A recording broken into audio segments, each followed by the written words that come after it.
Estados Unidos quebram um esquema bilionário de criptomoedas e sigilo do Bitcoin. Você sabia? Eles quebraram o sigilo do Bitcoin. Agora eles conseguem olhar a blockchain? Ué, eles conseguem fazer uma ligação que uma moeda saiu de uma carteira e foi para outra? Parece que é isso que está acontecendo. Novas ferramentas ajudam autoridades federais estadunidenses a identificarem criminosos por meio de transações com criptomoedas. Se você transacionar Bitcoin, eles sabem que você está transacionando.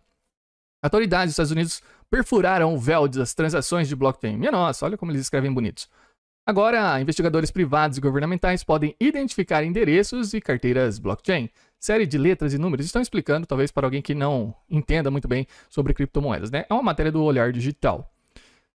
Então, associados a terroristas, traficantes de drogas, nossa, sempre vem com essa conversa, né? Falou de Bitcoin, tem sempre que trazer a parte que parece que todo mundo é assim. Todo mundo que está aqui no chat, ou é um terrorista, um grande traficante, lavou dinheiro a rodo, ou comprou o NFT de macaquinho, né? Alguma dessas coisas você está cometendo.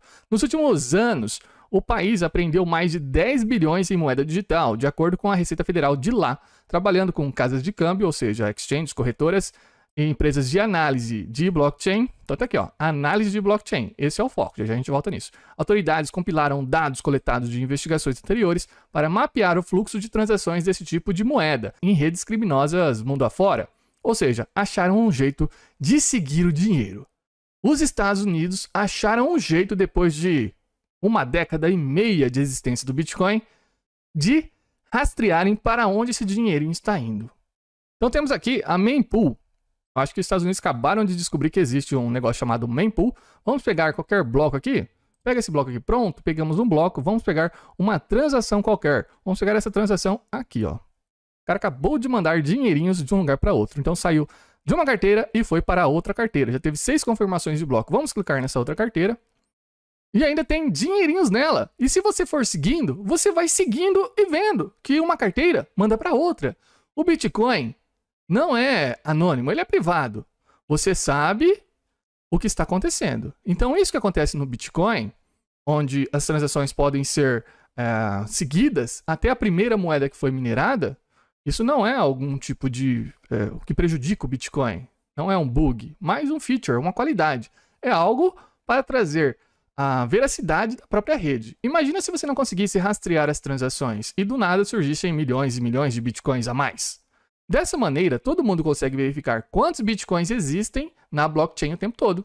Não precisam pesquisar e ficar acreditando em algo cegamente. Você pode verificar desde o bloco zero, desde o primeiro bloco minerado, os Bitcoins que nasceram.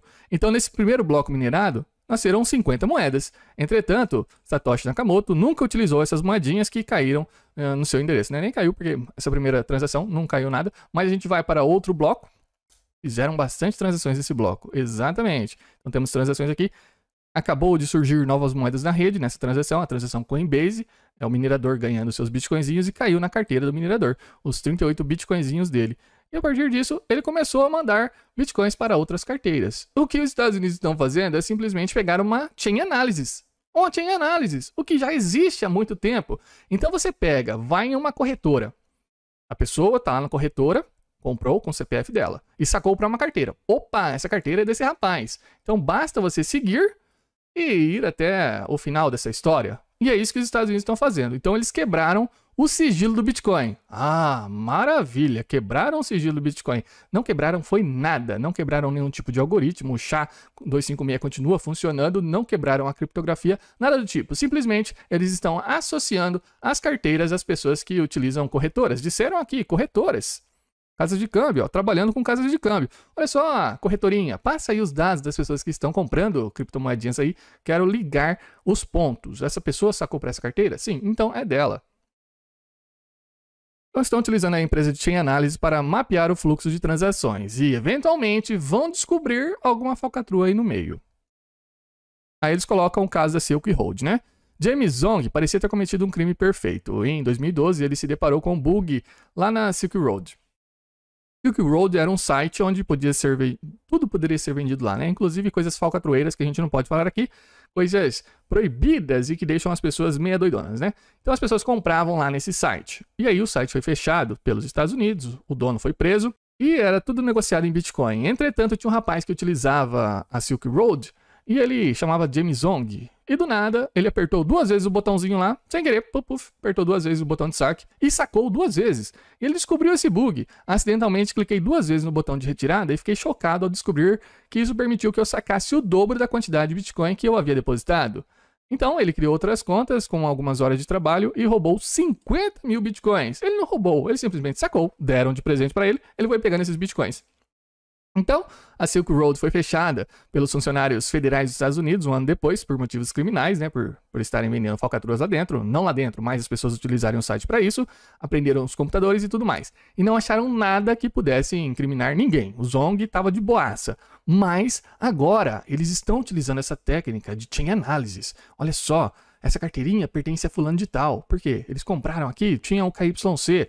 E aí, eles conseguiram achar a falcatrua de Zong. Depois de algum tempo, então as autoridades foram atrás de Zong. Zong havia conseguido retirar 50 mil Bitcoins de dentro da Silk Road. E ele transferiu esses Bitcoins para uma conta, para outra conta, por 8 anos, para cobrir os seus rastros. Mas no final de 2021, a alta do mercado de criptomoedas tinha aumentado seu valor de seu tesouro para 3 bilhões. Ele chegou a ter 3 bilhões com 50 mil Bitcoins que ele conseguiu retirar 8 anos atrás, né? E na época era menos de $1 milhão. O cara foi para 3 bilhões com esses 50 mil Bitcoins. Mas em novembro, agentes federais surpreenderam o Zong com um mandado de busca e encontraram as chaves digitais de sua fortuna criptográfica escondida num cofre, no porão, em uma lata de pipoca no banheiro. Minha nossa, o cara foi colocando coisa, até chegar numa lata de pipoca. E aí, eles pegaram a carteirinha do James Zong, pegaram a seed do homem, né? Ele deveria ter passado esses bitcoins para outras carteiras, misturado tudo. Deixou tudo junto, os Estados Unidos foi lá e pegou tudo que tinha para ele, e agora se lascaram foi todos. E aí, o Zong foi preso muito tempo depois, por ter descoberto uma brecha. E aí, os Estados Unidos falaram, não, o que tinha lá na Silk Road é tudo meu, porque a gente prendeu o homem primeiro, então você está roubando da gente, porque era para ser nossos bitcoinzinhos. E aí o Zong se declarou culpado de fraude eletrônica e ele deve ser condenado, sentenciado, ainda nesta sexta-feira, no Tribunal Federal de Nova York. Aí os investigadores do governo exploraram uma característica do Bitcoin e de muitas outras moedas digitais. Cada transação fica para sempre no livro Razão Online, chamado Blockchain, aberto para qualquer um ver. Eles descobriram isso. Tudo isso que a gente está falando, eles descobriram que existe a blockchain e conseguem verificar uma carteira, uma moedinha indo para outra carteira, né? Então a empresa de análise chama Chain Analysis, olha só, Chain Analysis, com sede em Nova York, diz que mapeou mais de 1 bilhão de endereços de carteira, separando participações legítimas e questionáveis, identificando trocas nas quais a criptomoeda é convertida em dinheiro. Então, a blockchain faz uma coisa muito bem. Ela preserva as evidências, disse o detetive pioneiro de criptomoedas e um dos fundadores da Chain Analysis, né? Então, foi dessa maneira que conseguiram prender o James Zong. Mas olha só, o dinheirinho que o James Zong perdeu, seus bitcoinzinhos, é esse aqui que estão nas carteiras do governo americano. James Zong Seizure, 51 mil bitcoins. Pegaram os bitcoinzinhos dele. Mas os Estados Unidos já falaram que vão vender esses bitcoins. E já começaram a vender os bitcoins. Os Estados Unidos poderiam ficar com esses bitcoins e aproveitarem a alta, quase 100% de alta aí, ó, em poucos meses no Bitcoin. Vai vender agora? Bom, já estão vendendo, quiseram causar o pânico no mercado e venderam 9.800 Bitcoins no mês passado. Já trouxemos essa informação. Então, os Bitcoins da Silk Road. E pretendem vender mais 41.500, ou seja, todos os Bitcoins que foram apreendidos com o James Zong irão para o mercado. Jogaram na Coinbase, venderam uma parte e pretendem vender o resto desses Bitcoins ainda esse ano. Mas o mercado está engolindo tudo. Não derrubaram o mercado. Estados Unidos jogando fora o que poderia dar valor a eles e sustentar o padrão do dólar aí, né? O nome do criminoso pode ser desconhecido, óbvio. Você é um nickname, você só tem aquela carteira, ninguém sabe quem está por trás disso, mas as pegadas permanecem para sempre frescas. Basta seguir as migalhas que você deixa de transações. E aí o James Zong, apesar de 8 anos mandando de um lado para outro os seus bitcoinzinhos, perdeu foi tudo.